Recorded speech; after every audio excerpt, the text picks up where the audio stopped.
What is up everybody, Banproof is back and today I've got a video for you guys with 5 tips for new Pokemon Unite players. So I've been playing a lot of Pokemon Unite and I'm a big fan of Dota 2, which is a similar style game, and I understand that there's a lot of people out there who perhaps have never came across this type of game before, right? Especially Pokemon fans. It's not like a massive crossover between Pokemon games and MOBA games. Now we've got the biggest crossover ever in Pokemon Unite, and I noticed while playing a lot of games, I've been streaming a lot of it on Twitch, and I was raging a little bit at my teammates. I'll admit it, right? We've all done it. That's what happens in these games, right? When you're relying on other people, it can get frustrating at some time. But I thought instead of just raging about it, why not try and help you out? So I'm going to focus on 5 tips that are kind of overarching themes for the game, rather than just a specific action you can do or a specific thing that you can do with a certain character or a specific item to use with a certain character. I'm trying to do something that's a bit more all-encompassing to help you understand exactly how these kind of games work and how you can win and be a better player for your team in Pokemon Unite. So the first tip I've got for you happens before you even start a game, right? You get into that first screen where you can choose your Pokemon. Now it's very simple just to choose your favorite Pokemon, to choose whichever Pokemon you like the best, to choose whichever Pokemon you're most comfortable playing. Those are all good reasons to choose a Pokemon, right? However, team composition is a thing that you'll hear a lot in these types of games, and it is a big deal. If you go out into a battle with 5 support characters or 5 tanks or 5 attacking characters, you're going to be at a disadvantage. Even though those characters may be strong in certain ways, they are weak in others. And the whole point in these kind of games is that you choose a team composition that benefits each different character that's on that team. You play to the other Pokemon strengths and weaknesses, right? The game actually gives you hints in game to tell you, like, your team could be better off if it has a defender. You'll see them on the right hand side of the screen when you're in the team select section. Or it will say your team could be better off if it had an attacker or whatever, right? And overall, pay attention to that. I mean, as the game develops, we're going to see various team compositions come out in the meta of the game, right? And you're going to see teams that perhaps run more attackers or don't run a support, and for whatever reason they work in certain situations, you know. But as a new player, there's a fly flying in front of my camera lens. Get out of here. As a new player, you are going to benefit from paying attention to that. So if you really want to play Gengar, for example, in a match, but your team's already got 3 or 4 attacking Pokemon on it, maybe just for this one game, pick a defending Pokemon or a support Pokemon, and you will help the attackers that are on your team to be able to perform even better. Tip number 2 is that you need to pay attention to the levels of not only your own Pokemon, the teammates' Pokemon, but the opposing people's Pokemon, right? One of the easiest ways to lose a fight in this game is to try and fight against somebody that's a higher level than you. That might sound super obvious to some people, but it might not even click with some people to even look at it. So if you're in a fight 1v1 and perhaps somebody looks like they're low health and you're full health, but they're like level 7 and you're still level 4, and you think, oh, I can kill him. You probably can't, right? Levels make such a big difference, and one of the key things about levels is to keep gaining them, right? You don't want to fall behind the other team. So whenever you've got downtime and you're not fighting or you're not defending or you're not trying to score points or whatever, you should be trying to find wild Pokemon to farm and to keep gaining up levels for you and your team. So it's shared experience in this game. So if you kill a wild Pokemon, you get XP, but so does the rest of your team too. So by doing that, you're helping your whole team to stay there and hopefully gain levels against the other team, so then you can take fights. You do get a big disadvantage. There's situations where it doesn't affect. The same for all of this, right? These are overarching themes, and there's going to be specific situations where it's wrong. But in general, look at your level, look at your opponent's level. If you're going into a fight and it's 2 versus 2, but your 2 Pokemon are level 5 and the other 2 Pokemon are level 7, there's a high chance that they're going to take that fight and you're going to lose and end up waiting to respawn. You're better off just to dip back a little bit, try and defend a little bit in a more advantageous position. And that brings us on to tip number 3, which is positioning. Positioning matters massively in this game. The easiest way to die is to be in the wrong position, right?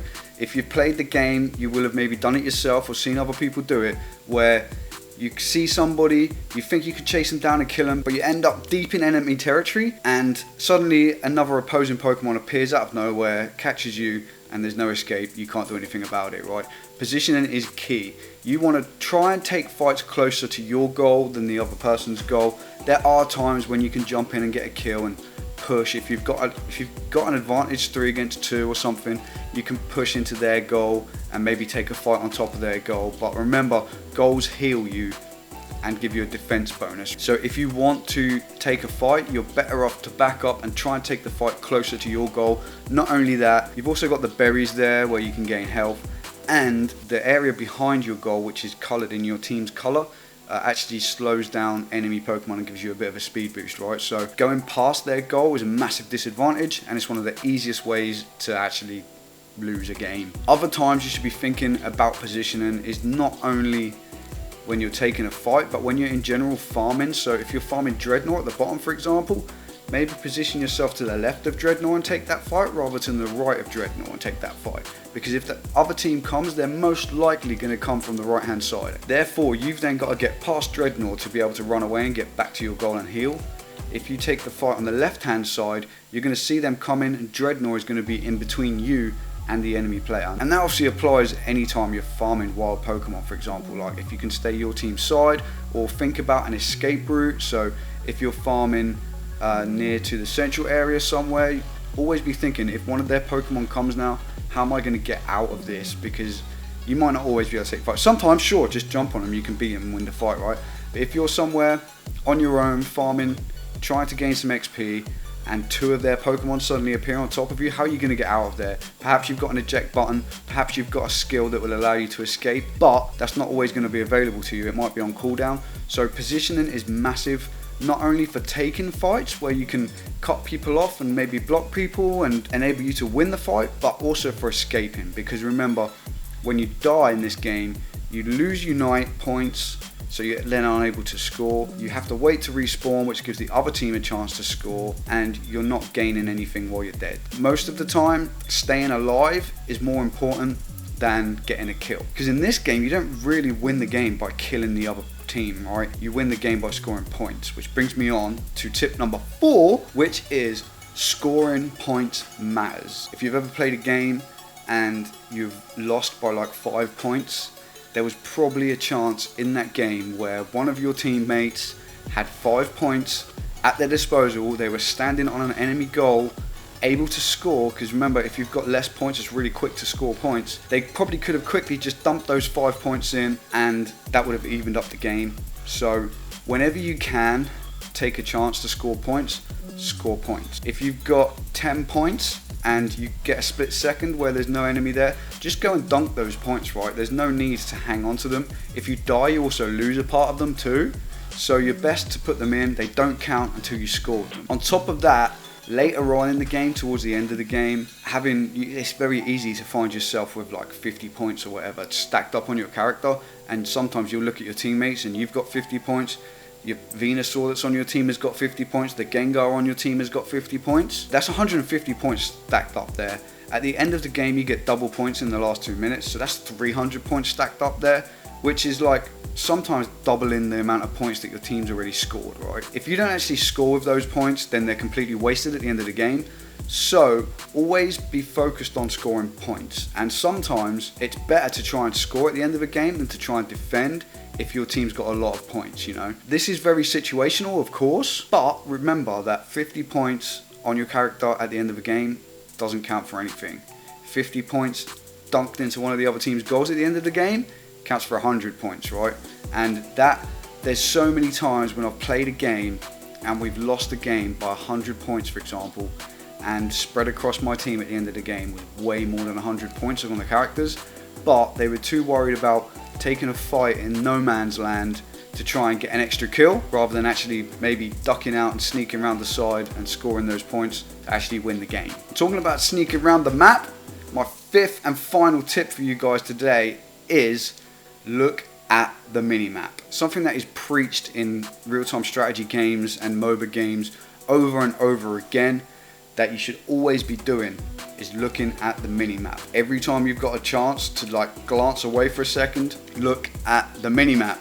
The minimap gives you valuable information about how your team is doing, where the opposing team is, and also the little yellow dots will show you where there's wild Pokemon that you can attack and gain extra XP and keep leveling up and keep staying on par with the other team as far as how strong you are, alright? When you look at that map, you're going to see the blue circles are obviously your team, the orangey red circles are the other person's team, and you can see on the map things that you can't see on your screen, right? So you might well be farming and you look at the map and you see there's an enemy character coming down. Say you're in, I play Eldegoss a lot, so I spend a lot of time in the bottom lane, but say you're in the bottom lane and you're taking a fight sort of in the central area, or you're pushing forward a little bit, you feel like you've got an advantage, you're pushing towards their goal in the bottom lane, and you look at the mini-map and you can see there's a Zeraora coming from the opponent's team down the middle of the map where Zapdos spawns, right? Or someone spotted him coming from top towards bottom, you know, wherever you've got vision on the map. Obviously you can't see where they are at all times, you have to have vision of some sorts, but chances are you'll see them at some point coming through there, right? Instantly you know, wait a minute, we are at a disadvantageous position right now. That Zeraora is going to come down, he's going to cut us off from behind, and we're going to have to take a fight in a bad place when we've got no escape, because he's cut us off from retreating, right? So what you can do is, if you see that Zeraora coming down on the map, he might not come to bottom lane, but play it safe, back up a little bit. Usually the opposing team will push forwards. As you back up, they will follow.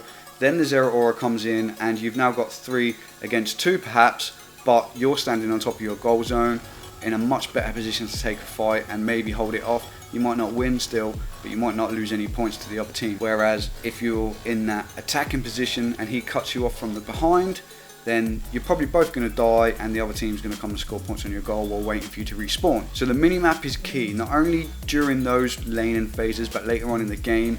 For example, Zapdos spawns and you can't see any of the other team on the map anywhere. They're probably all in the middle fighting Zapdos, right? Or end of the game, you feel like it's a really close game and you happen to catch a glance of one of their players sneaking along top when a big fight is happening down bottom. They're going to try and sneak a goal in your top lane while you're focusing on a fight in the bottom.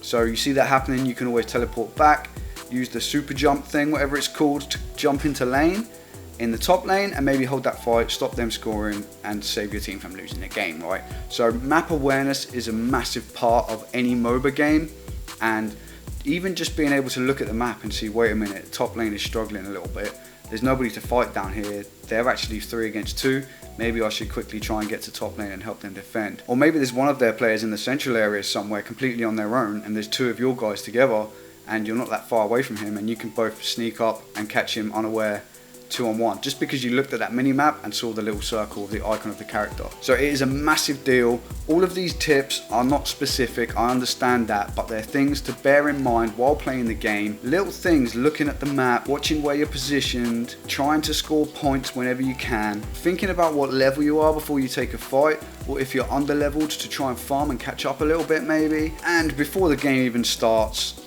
look at the team composition and just think, because if you've got no support players and no tanks and you've got 5 attackers, the other team's got a tank, a support and a few attacking characters, then they're way more likely to win fights against you because they've got something to help wall you off or split your team in half, or a tank to absorb some punishment in the front lines, you know, what they deal damage from behind. If you've just got 5 attacking players, you're going to run in, probably get squished really quickly, and the other team's going to take that fight. So team fights matter massively, and team composition ultimately can help win those fights. So like I say, they were very overarching, broad themes with no specific do this to win or anything like that, but hopefully it helped you somewhat. If you'd like to see more Pokemon Unite videos from me on the channel, please leave some comments down below. If you've got certain questions you'd like answered or certain videos you'd like to see me make, I would love to hear your ideas and I'll do my best to try and help where I can. I still haven't played enough of this game to feel like I'm an expert in certain characters or things like that, but I do have a very good idea of the overarching idea of these type of games and how they work. So as I play more, I will only get better. And of course, if you want to watch me play some games live and maybe ask some questions in the chat while we're playing, come over to my Twitch channel and you'll see me playing live quite regularly over there at the moment in Pokemon Unite. Well, I hope you enjoyed the video, everybody. I really hope it helped, and hopefully if you're familiar with these types of games, it's probably not a big deal, but if you've never played these types of games before, hopefully this helps quite a bit. I'd love to hear if it did. Thank you for watching as always. I hope to see you all really soon. Until next time, stay ban proof. Hail Satan. I'm out of here, people. Peace.